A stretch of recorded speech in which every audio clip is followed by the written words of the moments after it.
Right, so if you're waiting for the next iPad Pro, we have heard a lot about these new models getting some big changes, possibly the first super cycle for the iPad since 2018, and so let's delve into it. So let's begin with what Mark Gurman tells us. He outlines some of the main changes we can expect, like OLED thinner bezels, which allows for the slightly larger 11.1 inch and 13 inch displays, and also we get M3. That's all nice and dandy, but we now hear from Gurman that along with this major refresh for the iPads, we could see Apple introduce a new Magic Keyboard.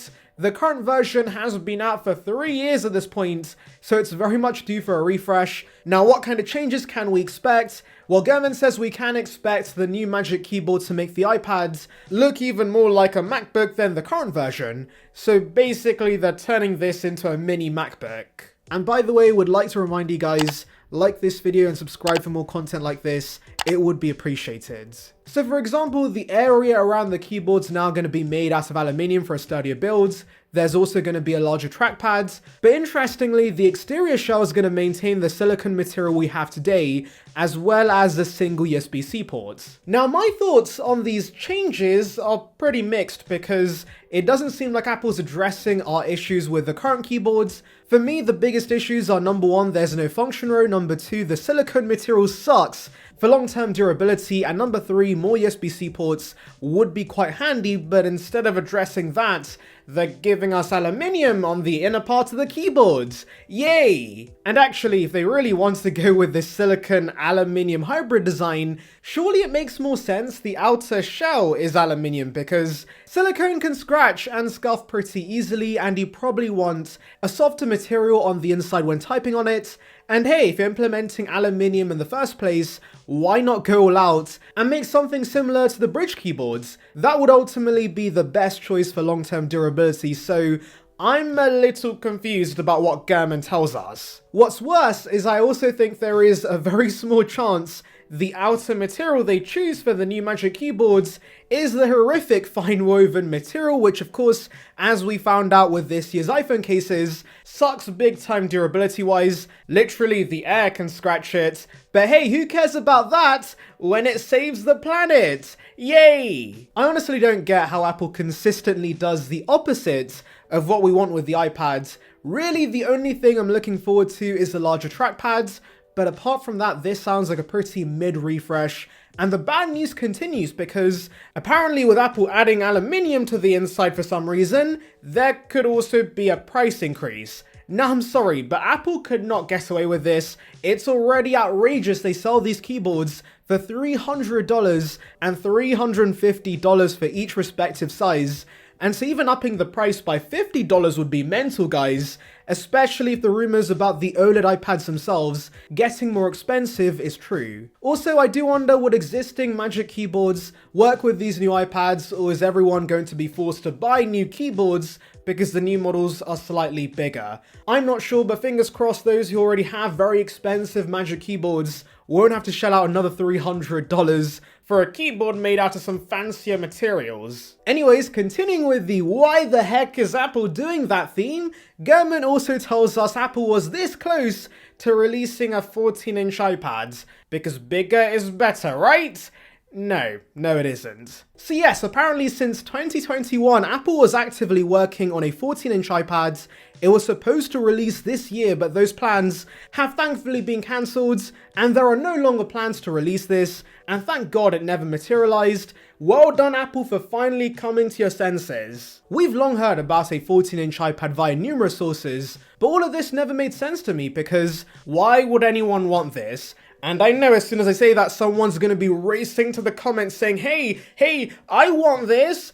And cool story, bro, I'm sure you do, but trust me, it's going to be a very, very niche product. The only demographic that might be interested are those who do art on the iPads, but I don't think that's a big enough market to justify giving us a larger, more expensive option. As I've been saying for a while, the hardware's fine on iPads, we don't need bigger models. Just focus on the software first and make iPadOS more like macOS. Now, if you still really want a big-ass iPad, the information did briefly mention a 16-inch iPad is in the works. that Gurman says nothing about. So maybe Apple execs thought, hey, let's forget about the 14 inches. I know the issue with the iPads. It's not 16 inches. Continuing with this theme of overkill hardware, we have a sketchy report suggesting we could see 4 terabytes of storage on a bloody iPad Pro. And I'm actually not against this. You see, as much as I think the iPad's very limited software-wise, I know many who can edit videos and do more pro things on the iPad perfectly fine, and so offering more internal storage for those consumers is completely fine. Also remember that if this does pan out, there is a chance the base storage is now 256 gigs of storage, and I'm always going to be happy with an increase in base storage. Plus, you can now record 4K ProRes on all iPad Pros, since right now the base 128GB tier can't do that. But then again, who's actually recording ProRes footage on an iPad? Also, I do want to mention there is a chance that much like the 1TB and 2TB iPads now come with 16 gigs of RAM, the 4TB model could get something insane like 24GB of RAM. Now, what you would do with all that RAM on iPadOS is something I do wonder about, but hey, if you want to flex to your friends who have the absolute top spec iPad Apple sells, this is the one to get. Finally, to round it off, let's delve into a report from good old Digitimes, who are known around the tech community for being incredibly inaccurate, and this new report makes no sense. They say the main upgrade we've been expecting with the 2024 iPads is no longer a thing. Yes, the OLED display we've been waiting for has been cancelled, and what's funny is that they also claim Mini LED is dead, and Apple's going back to the Stone Ages and reintroducing LCD on the 12.9-inch size. Clearly that makes sense. According to them, the high production cost for Mini LED has been a hurdle for broader industry adoption, whatever that means, and so in a bid to focus on stability, they're going back to LCD, and as a result of this last minute change, the iPad's release has been pushed back to early 2024. Now all of this is absolute waffle, guys, because for one, Apple's not gonna backtrack on a vital part of the iPad experience. The main way they can upsell consumers to the biggest iPads is with the fancy Mini LED technology, and so without that, there's not much of a reason to pay a lot more for the bigger size, and Timothy does not want consumers realizing that. But more importantly, I'm not even sure how they would market this downgrade.